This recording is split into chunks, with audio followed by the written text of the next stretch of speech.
I just saw an exclusive sneak peek of the Acolyte that plays after watching the Phantom Menace in theaters, and here's my initial thoughts. The clip that's shown is an extended version of a couple scenes that are teased in the trailer. The exclusive scene opens with the character named May walking into what looks like a cantina, and she heads right in and immediately walks up to Jedi Master Indara. Obviously, it seems as if May knows exactly who this is. The Jedi Master is unfazed while May starts attacking some of the customers around her, and to be honest, the fight choreography wasn't bad at first look. It actually was pretty decent, with some moments looking less forced and more fluid than past shows and movies, at least from this clip.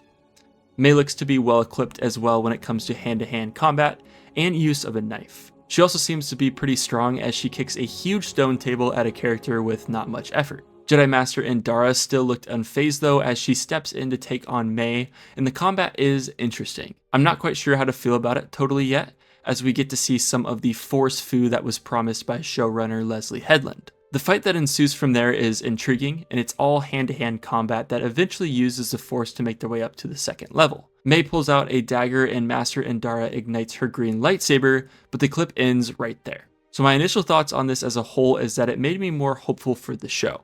To be fully transparent, I'm still pretty skeptical of the show, and I'm worried that the story won't fully tie into the established canon very cleanly, but as always, I'm not going to judge the show until I've seen it all. What I will say is that after seeing this clip, I'm interested to see how the show as a whole handles combat.